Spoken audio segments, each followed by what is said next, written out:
Hello, Duelists. I wanted to do something a little bit different, and hopefully it's fun here. I wanted to do a little bit of projections and think about the World Championship. Right now, we are in Stage 1, very soon, end of this week, going to Stage 2. And I wanted to do a little video here to kind of guess what deck is going to be the top deck, what deck the number one player is going to play, and talk about like the share within the top 100 of players. Of like, do I project a deck will get there? Do I think there will be any surprises, things like that? And part of doing that is doing kind of pros and cons for the top decks of why they will do well and why they won't. And speak on a couple that are outside, the top tiers, but nothing crazy. Because if you're outside the top tiers, it's very unlikely that you're going to have a top share here. Now, the couple other things to mention. First off, like, we're probably all wrong. And the reason I say that is like one thing that I take into account here is this type of tournament style. It's played over 72 hours. You have pretty much all weekend to play as much as you want.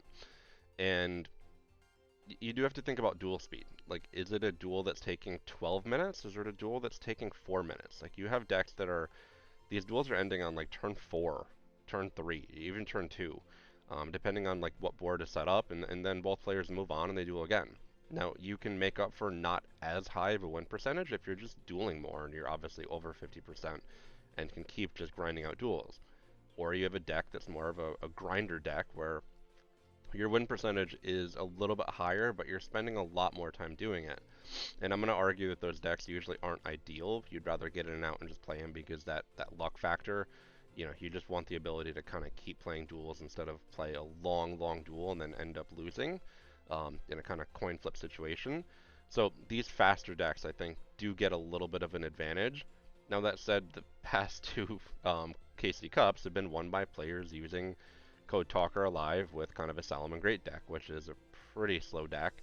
For the person to win using that deck, you're setting up a very long combo, and then taking it from there. There's not anything quick about the deck by any means, and it's definitely a grinder deck, and it's won twice in a row. So everything I just said is wrong to an extent. Um, that's one thing to mention. And yeah, there's just no way to totally predict. Um, you know, I'm sure the top 100 is a little easier to predict than like the number one overall, because there's players that are going to play decks that aren't shown on these type of top sites like Duel Links Meta. People are keeping to themselves. They have a little novelty they want to add into their deck. Maybe they think it'll do well, or you get players from Master Duel or TCG that don't typically play Duel Links, or at least not often, but obviously know the game and want to come in and compete in these type of things. So all types of things happen, and you can't really predict. So yeah, you can't predict, and you have a bit of a tournament style, but we'll do our best to predict because that is the fun that we get to have. So I'm gonna start off. I'll walk through kind of some of the top decks here, make a case for, make a case against, and we'll take it from there. And I'd love to hear your thoughts here. This is one of those videos that I think really gets a lot of value from being discussion based, and I love hearing what my viewers think about a certain deck, if the projection they have, that type of stuff. So don't be shy. Love to make this a community based thing. But first off, Orcust, what do we say, right? It's incredibly powerful. Despite newer decks being released that do well against it, it's still tier 1. If you look at the top tournaments, it's still getting like 50% plus share of decks being played in it. You're seeing it played all different ways. It's winning tournaments. It's just a very great deck. It's consistent. And that is the easy case for it having a big share in the top 100 and potentially being the top deck. Now, the case against it is kind of clear too, where it is a bit slow and grindy. You're not getting like an OTK. You're suffocating your opponent rather than beating them up quickly. And with everything I just mentioned, that could be a con to it, especially when we talk about the next few decks here. Some decks are playing specifically counters to it as well. I'm going to get to Rocket later, but there is a combo in the Rocket deck where if Rocket can go first, they can remove the Mermaid from your extra deck with Orcust, and it's going to be a lot harder to get into the monsters you want to. You better hope for a Scrap Recycler should that be the case, but it's not enough to fully shut the deck down, but you're making the odds of getting the play you need a lot slimmer. So there are decks countering it directly, and there's other cards. I put out videos recently about like single cards that you can use to counter Orcust. All of those things being said, it is still the top deck. I don't think that can be argued right now. You look at the deck submitted, and it's twice as much as Odd Eyes, over twice as much, which is the next one in line here. So those are the pros and cons for Orcust, but would not at all be surprised should we see it, the number one player, be playing it, and it having a great share within the top 100. That's probably even the expectation. We'll move on to Odd Eyes here. Um, Incredibly consistent. That is what you need for a tournament. I think this one could easily overtake Orcus too. So yeah, incredibly consistent. It is flexible. That extra deck that you have has everything in it, especially if you can get to go first. You can get the Doom Rider out. You can get Abyss Dweller and shut down decks like Orcus. And one of the differences in style between Orcus and Odd Eyes is just that speed, where a lot of Orcus duels, I'm sorry, a lot of Odd Eyes duels are ending within a turn or two, because people just say like, hey, I can't beat this board. I'm playing Orcus and I'm locked out of my graveyard, and if I play a monster, um, and my opponent will destroy it with the Doom Rider, and there's no point for me playing on. If I switch back to their turn, they're going to finish me, and there we go, duel's over.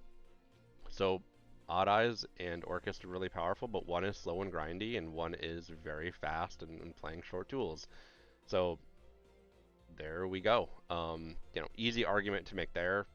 Odd Eyes does well against Orcust in general, even besides the overall ability to kind of lock down the board with the monster effects. You're talking quantity often over quality. If you know you're playing Orcust, Orcust is going to specialize in getting one monster off the field with Ding. Ding has 2,600 points in attack, so you can do that, but if Odd Eyes focuses on quantity sometimes, that can be a good play too, where there's just too much for your opponent to be attacking and removing from the field over and over. So, especially with you being able to bring it back from the extra deck, should that be where you brought the Odd Eyes monsters out from. Okay, that is the argument for and against Odd Eyes, but again, wouldn't be, I actually do expect that to be a large share in the top 100 because it is very easy to play too. That is a complaint I have against some of these top decks, is they're not the most skillful, like Odd Eye specifically.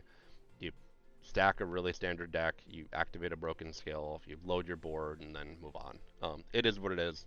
That is something that about this game that I don't always love, but you can see the nuances of skills with a lot of this stuff.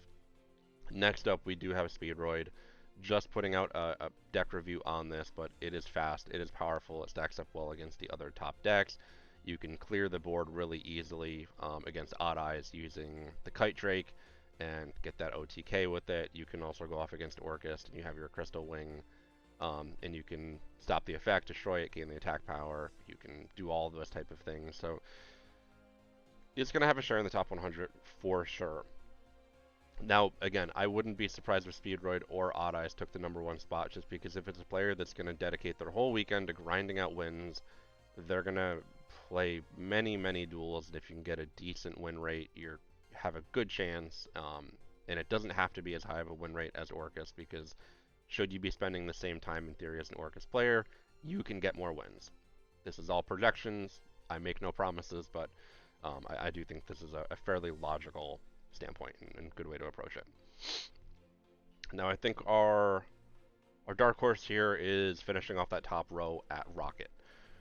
Rocket is very good at countering top decks. As I mentioned, you have that combination where you can remove a monster from your opponent's extra deck if you go first. It's going to put them in a really tough spot. Any of these three decks that I mentioned already, so we're talking about Nightmare, there's a card that you're going to want to banish from their extra deck if you can, that can make it a lot more difficult for your opponent to play into things. So specifically, Orcust, you can remove Nightmare Mermaid. Odd Eyes, you can remove the Raging Dragon, and as a reminder, if you get that off, it means that they can no longer activate the Raging Pendulum skill. That's stopping them from getting out 2 of their monsters, and then it's just a normal Odd Eyes deck, if you will, and nowhere near as powerful, because you're talking about not the same level of Xyz summoning to get those monsters off that can stop you really easily. Speedroid, if you get rid of, like, let's say, if obviously you're going first to play this combo, if you get rid of the Kite Drake, then your opponent's not going to be able to do the OTK. Depends on the hand you draw, but Odd Eyes is fragile to begin with. You can use a Cosmic Cyclone to remove a Pendulum Scale, and they can already be in big trouble. But if you can, yeah, remove it from the extra deck too, then they are likely out of the duel. People can fight back, but at the same time, you're putting them in a really bad spot. Um, Rocket is really balanced and doesn't go down easily at all because when the monsters are destroyed, most of them that is, then you can bring something out at the end of the turn, and the board just feels like it is never cleared. Now, the cons are kind of the typical tournament cons here, right? It can be a little bit long and grindy. If you're fantastic at it, again, you can make up for the win rate, and there are players that are really, really good with Rocket. But it's not great with OTKs. It's a bit more defensive than offensive at times. Depends how you're playing, and again, if you're really good, because I think you have to be really good to be at this tier with Rocket. But I don't think it'll see a ton of share. I think people are just going to prefer these top 3 decks above it in general. And I think even with those top 3, I think that's when we start to talk about like this second slash third slash like below tiers of those are kind of the tiers within the game right now anyway, but like those are the tiers within what you're going to see played in the tournament. Now, it doesn't mean results-wise that's what it's going to exactly be, but probably would be the case too. So I'll talk a little bit quickly about like a lot of the decks below there, but not going to spend a ton of time because again, I think they're just less powerful. Could they win? Absolutely. I'm not pretending that I know, but trying to use my brain here and bring some educated projections. So Raid Raptor, again, not quite as strong, long and grindy too. So they're probably going to be a couple people that play it in the top 100. I think it's a pretty cool deck, but it's just not as strong.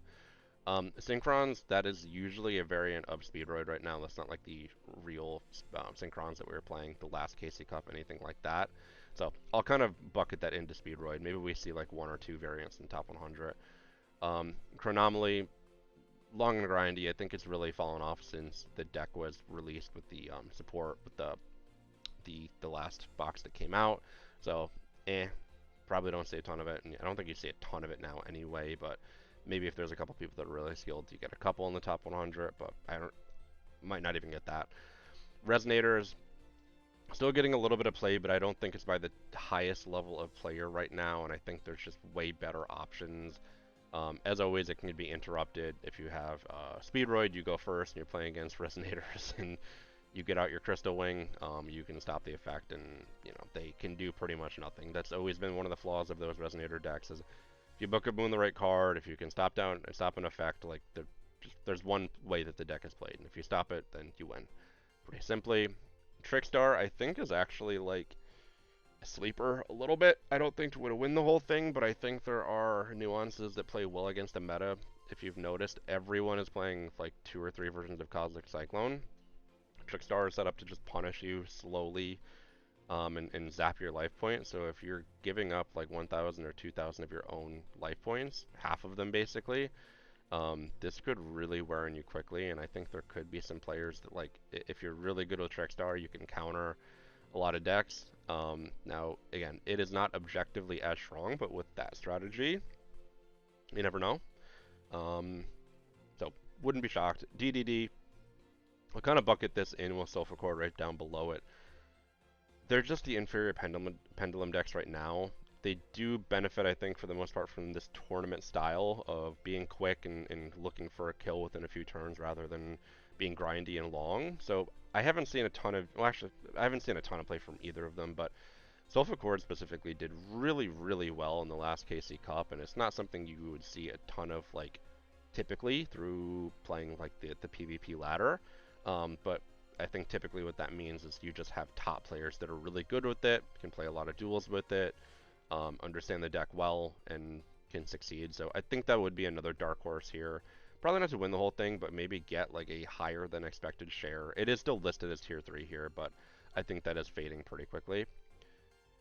Elemental Heroes. I'm going to pause while my heart breaks. I love them. You guys know. I think that the way that I have my Hero Alliance deck set up, I can beat anyone, but a lot of these top decks can beat me too. And if I get in a place with the World Championship where, the decks I'm playing just aren't working, maybe I'll go back to Heroes, and I'm not expecting to take first place. I'm sorry if I led you to believe otherwise, but That's just not the case. They're not as powerful, but I do love super polymerization. It can't be interrupted, and you know, it's worked well with me against, let's say, Speedroid. You can steal your opponent's best monster. Everything I told you about getting the level 8 dragons out, you just steal one, and it puts them in a bind. And that goes with like any of these other decks too. Heroes are fast, they're destructive, but they're just not as good right now. That is the bottom line of it.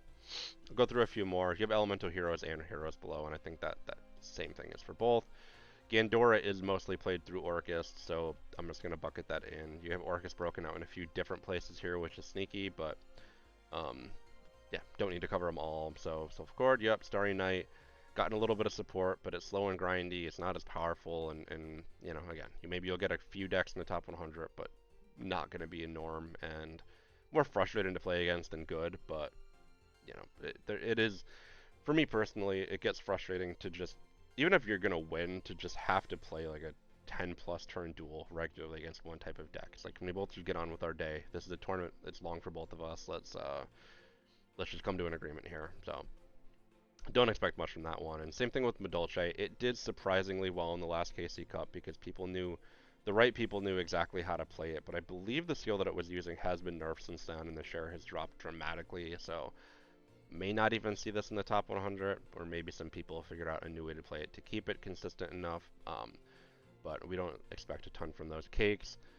Rose Dragon, I think this one hurts me a little bit because I think it's a really cool deck, and I think the way that it's been brought back a little bit with the Riser Dragon, really cool and really annoying to play against, but it is very slow and just not built for these type of events. And I think the last one I'll end off here is with S-Force, where it can be powerful to go against, but it is slow and grindy, and just not what you want in these type of events either. One that actually, as I just caught my eyes, I look a little lower. We have the Metal Foes, and they did well. I think we had a top 10 entry in the last KC Cup from a player using them, so another Pendulum deck. I don't think like objectively they're that good, but I think that with the right decks, and it could be any of these that are a little bit lower on the list here that I'm not like specifically covering, if there's a player that does incredibly well with them and has a couple, again, nuances to the deck they play and a couple of novelty cards and things like that, don't be shocked to see one in the top 100, possibly top 10. Anima is dropping off here. I haven't mentioned it specifically, but you never know. All that to say, this is the fun we can have chatting about it. Let me know what you think. What did I forget? Obviously I'm using a top site here to help define part of it, but what do you guys think? Really curious to hear feedback from the community. So I hope this has been enjoyable.